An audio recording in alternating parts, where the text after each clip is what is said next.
Bienvenue, mes amis, dans un voyage de découverte de soi et de force intérieure. Aujourd'hui, nous plongeons dans le monde du stoïcisme, en explorant 10 attributs puissants de ceux qui maîtrisent l'art de parler moins.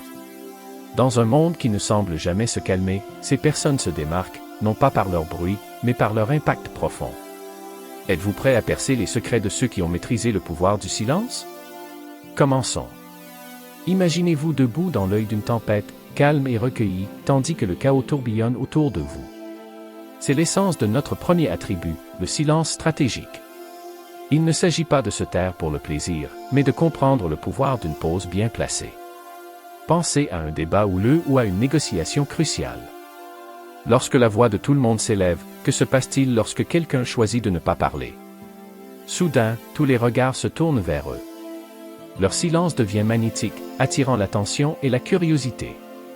C'est, mes amis, le silence stratégique en action. Mais pourquoi est-ce si puissant? Eh bien, selon les mots du grand philosophe stoïcien Épictète, nous avons 2 oreilles et une bouche pour pouvoir écouter 2 fois plus que nous ne parlons.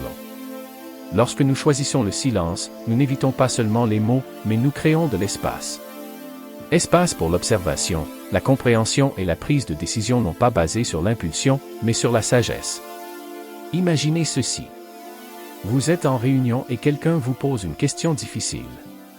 Au lieu de vous démener pour obtenir une réponse immédiate, vous prenez un moment. Vous respirez.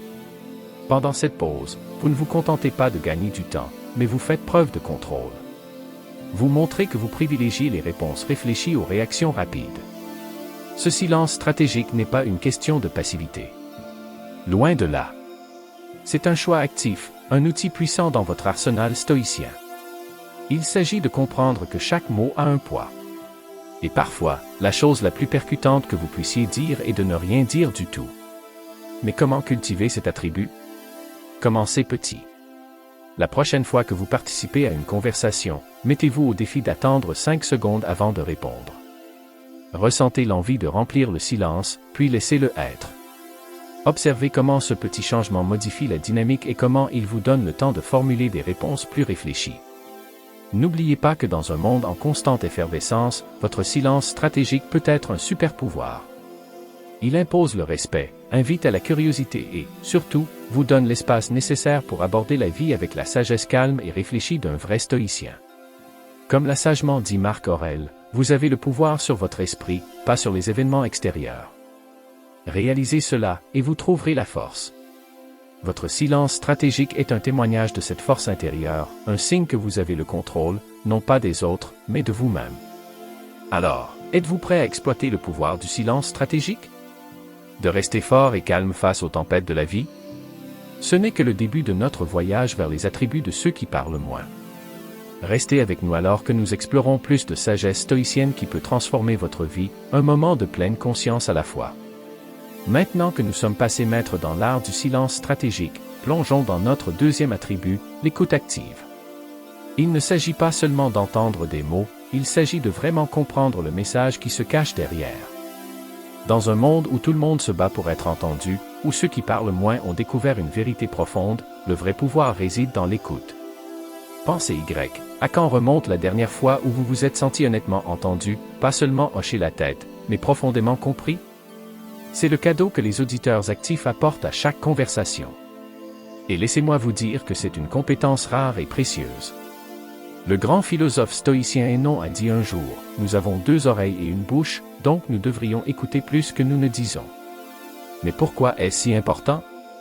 Eh bien, lorsque nous écoutons vraiment, nous ne nous contentons pas de recueillir des informations, nous établissons des liens, nous favorisons l'empathie et nous obtenons des informations qui peuvent changer notre perspective. Imaginez que vous soyez dans une discussion houleuse, votre instinct pourrait être d'interrompre, de défendre votre point de vue, mais que se passerait-il si au lieu de cela vous choisissiez d'écouter, de mettre de côté votre ego et d'essayer de comprendre d'où vient l'autre personne? Il s'agit d'une écoute active en action, qui change la donne. Voici un défi pour vous, lors de votre prochaine conversation, concentrez-vous entièrement sur l'autre personne, ne pensez pas à ce que vous allez dire ensuite, ne jugez pas ou n'évaluez pas ses mots, écoutez simplement, remarquez son ton, son langage corporel et les émotions derrière ses mots. Vous pourriez être surpris de ce que vous découvrez, mais l'écoute active ne concerne pas seulement les autres, c'est aussi s'écouter soi-même. Vous pouvez entendre vos pensées plus clairement lorsque vous ne vous précipitez pas pour parler dans les moments calmes, vous pouvez vous mettre à l'écoute de votre intuition, de vos valeurs et de vos véritables désirs. Comme l'a dit Marc Aurèle, regarde à l'intérieur se trouve la fontaine du bien, et elle bouillonnera toujours si tu veux jamais creuser. Maintenant, vous vous dites peut-être que cela semble génial, mais comment puis-je le faire?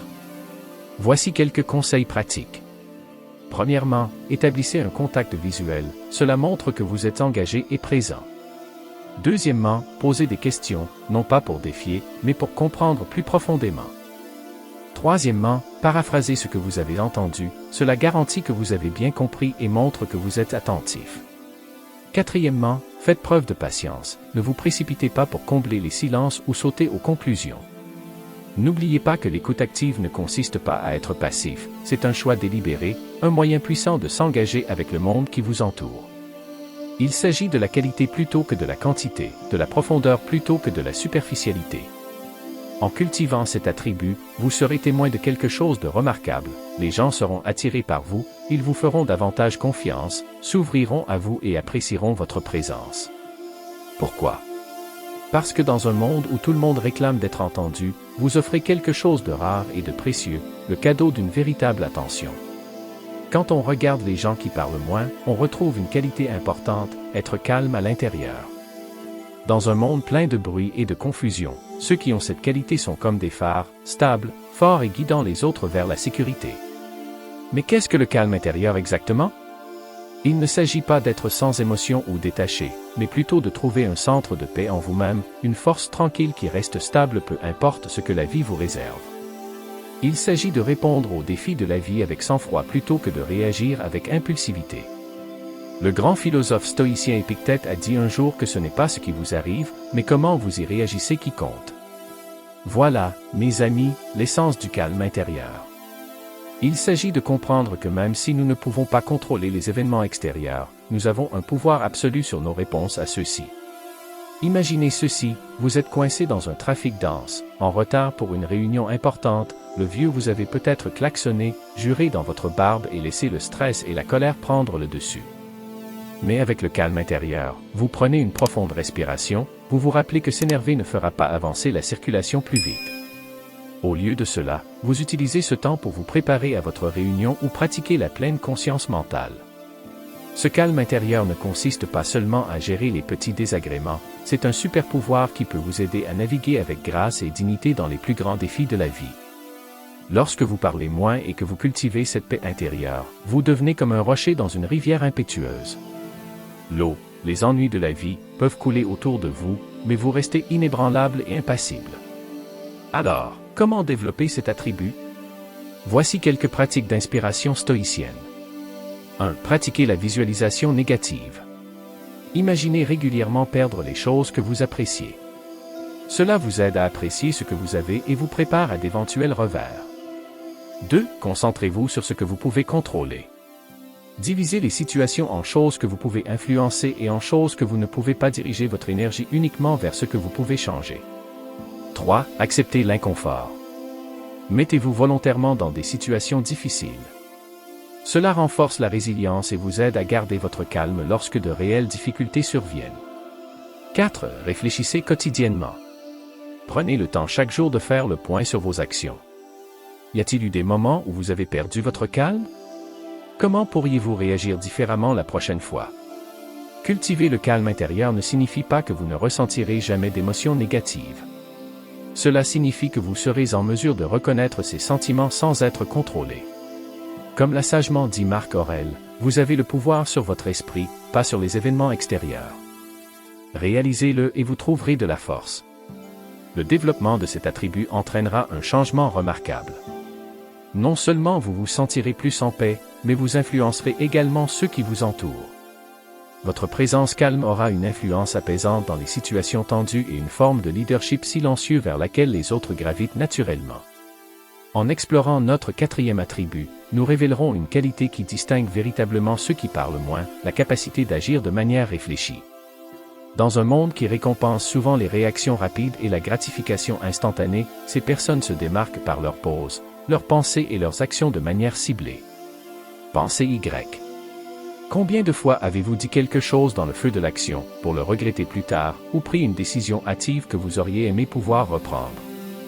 C'est là que le pouvoir de l'action réfléchie entre en jeu. Il s'agit de combler le fossé entre l'impulsion et l'action en y réfléchissant attentivement. Le philosophe stoïcien Épictète a dit un jour, « Dites-vous d'abord ce que vous seriez et ensuite faites ce que vous avez à faire. » Voilà, mes amis, une action réfléchie en un mot. Il s'agit d'aligner vos actions sur vos valeurs, vos objectifs et votre moi authentique.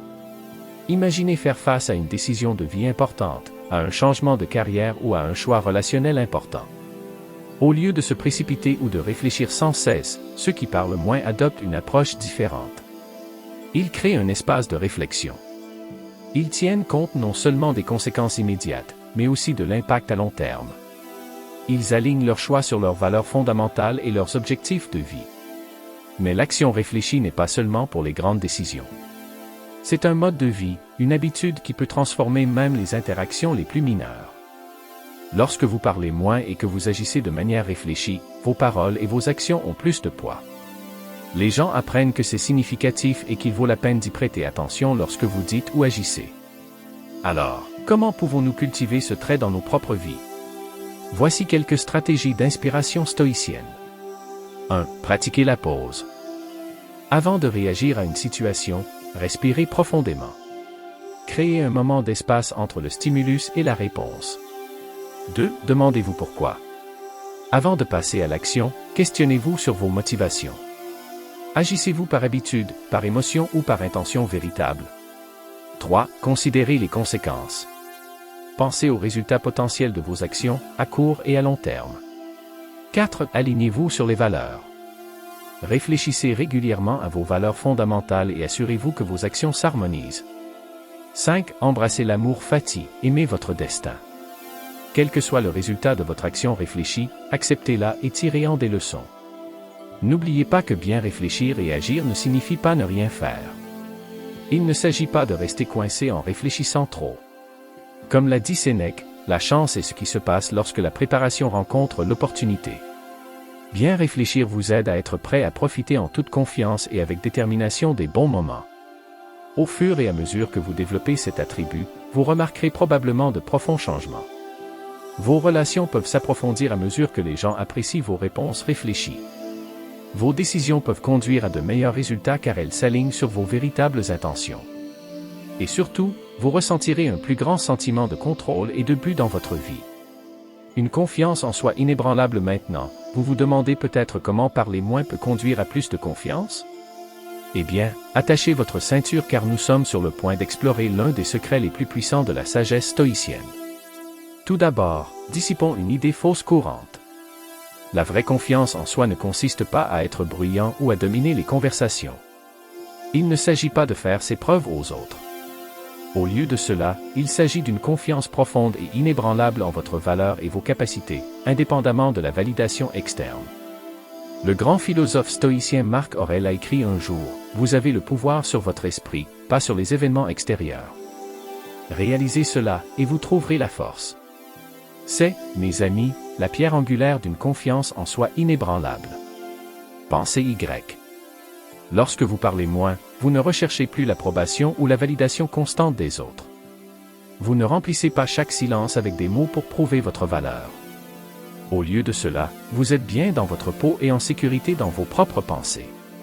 C'est la vraie confiance, celle qui n'a pas besoin de s'annoncer mais qui est ressentie par tout le monde autour de vous. Imaginez que vous entrez dans une pièce pleine de gens. L'ancien vous avez peut-être ressenti le besoin de parler immédiatement pour faire connaître votre présence. Mais avec cette nouvelle confiance en soi inébranlable, vous vous contentez d'observer, d'écouter et de choisir vos moments avec soin. Et quand vous parlez, vos paroles ont du poids parce qu'elles viennent d'un lieu de force intérieure, pas d'insécurité. Alors, comment cultiver cet attribut? Voici quelques pratiques d'inspiration stoïcienne. 1. Concentrez-vous sur ce que vous pouvez contrôler, vos actions, vos pensées, vos réponses.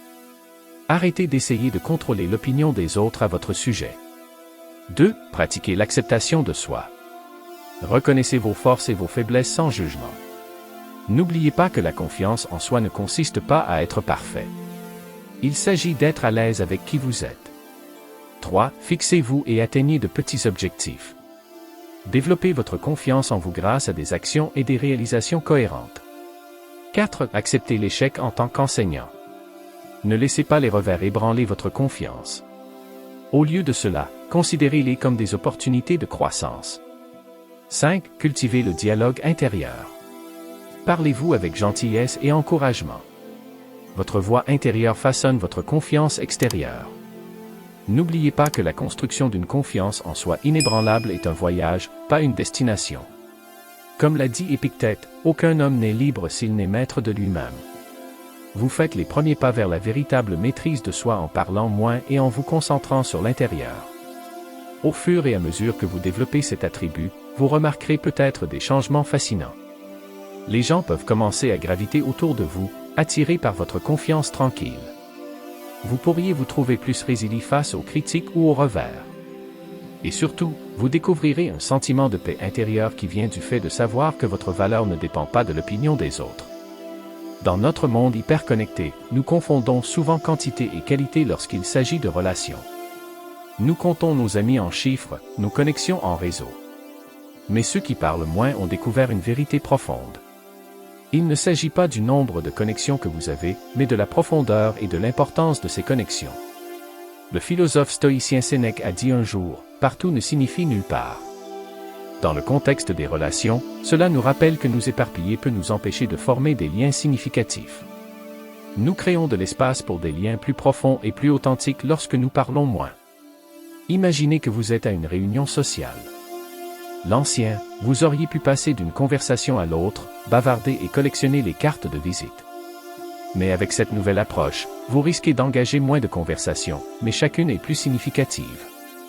Vous écoutez attentivement, posez des questions réfléchies et partagez de manière authentique. Le résultat? Moins de connaissances superficielles, mais plus d'amitié authentique. Alors, comment maîtriser cet art des connexions significatives? Voici quelques stratégies inspirées du stoïcien.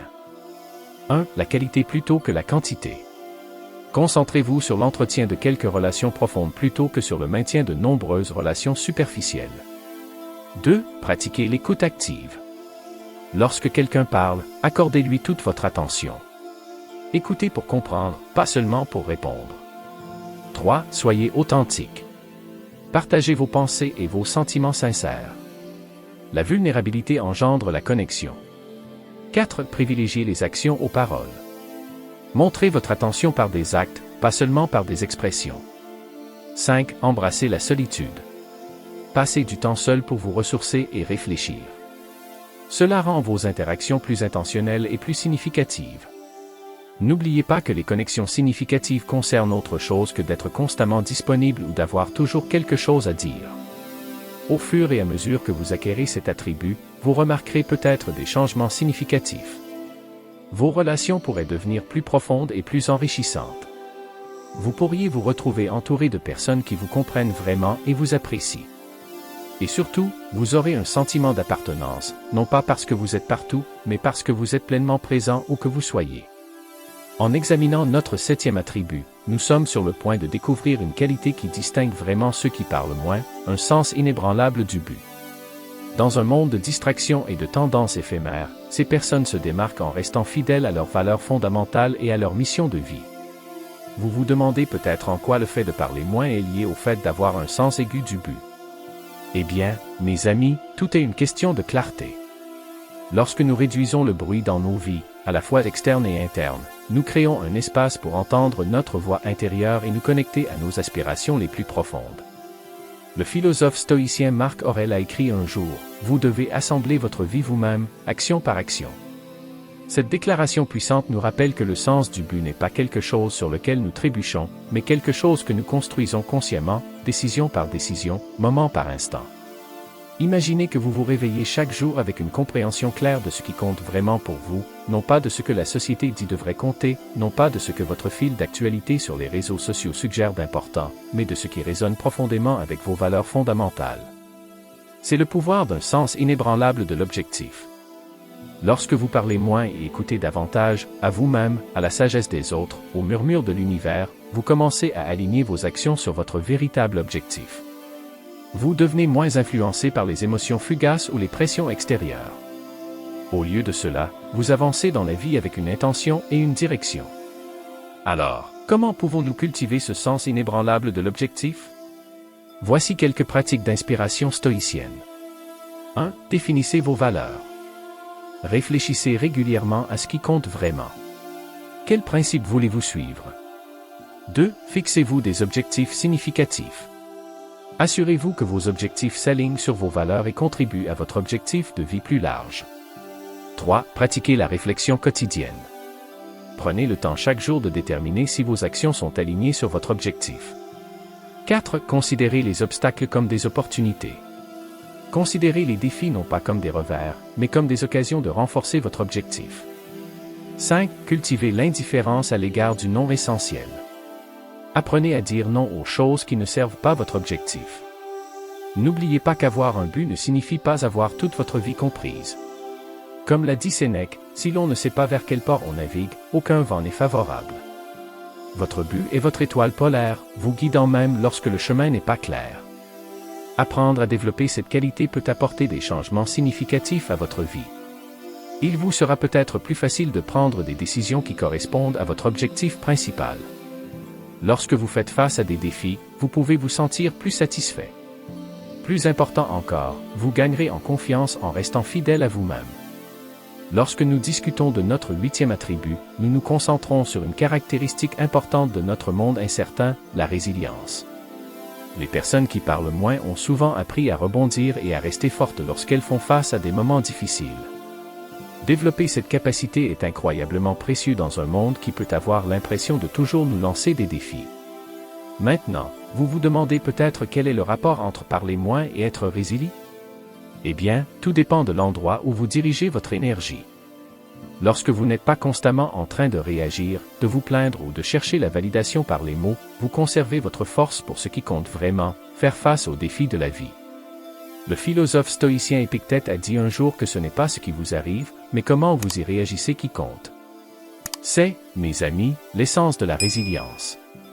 Il s'agit de développer la force intérieure nécessaire pour résister à n'importe quelle tempête, pour se plier sans se briser.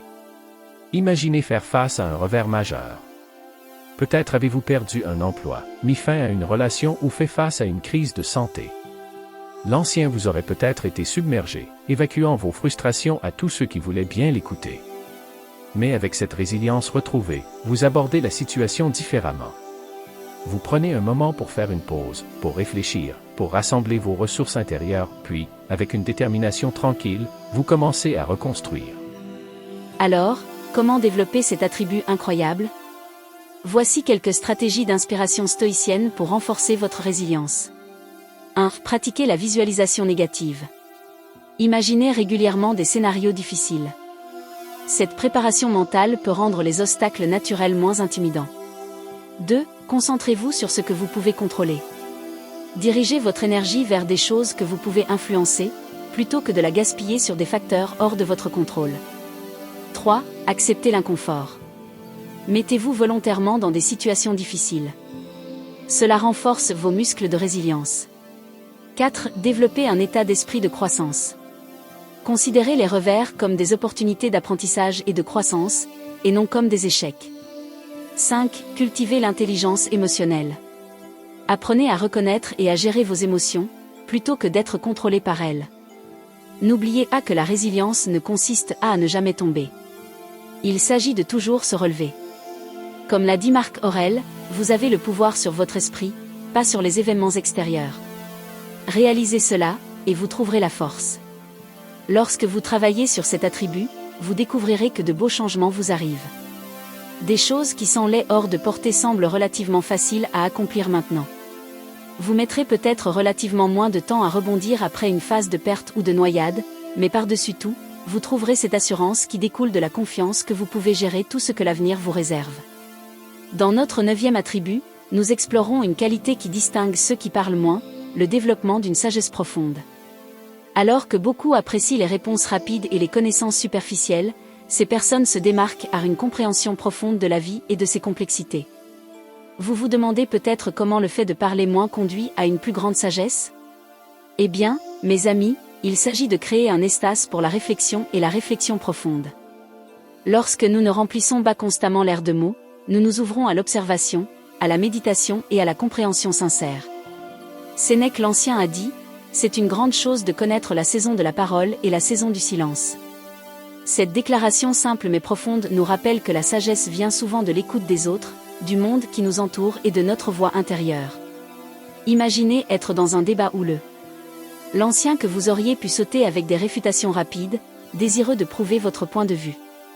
Mais avec cette nouvelle approche, vous prenez un moment pour écouter sincèrement et prendre en compte différentes perspectives. Vous parlez moins, mais quand vous parlez, vos paroles portent le poids d'une réflexion attentive et d'une compréhension profonde. Alors, comment cultiver cette sagesse profonde? Voici quelques pratiques d'inspiration stoïcienne. 1. Pratiquez la pensée critique. N'acceptez pas les idées à leur valeur nominale. Questionnez, analysez et cherchez à comprendre des vérités plus profondes. 2. S'engager dans l'apprentissage tout au long de la vie. Cultivez la curiosité pour le monde qui vous entoure. N'arrêtez jamais de chercher la connaissance. 3. Réfléchissez régulièrement. Réservez du temps chaque jour pour la réflexion tranquille. Traitez vos expériences et tirez-en des leçons. 4. Recherchez des perspectives diverses. Engagez-vous avec des personnes et des idées différentes des vôtres. La sagesse réside souvent dans la compréhension de plusieurs points de vue. 5. Appliquez les connaissances de manière pratique. La vraie sagesse ne consiste pas seulement à connaître les choses, mais à les vivre. Appliquez ce que vous apprenez à votre vie quotidienne. N'oubliez pas que la sagesse ne consiste pas à avoir toutes les réponses. Comme l'a dit Socrate, qui a eu une influence significative sur la pensée stoïcienne, « Je sais que je ne sais rien ». La vraie sagesse commence souvent par la reconnaissance de nos limites et le fait de rester ouvert à de nouvelles compréhensions. Le développement de cette qualité peut conduire à des changements significatifs. Vous pouvez commencer à prendre de meilleures décisions à mesure que vous comprenez plus profondément différentes situations.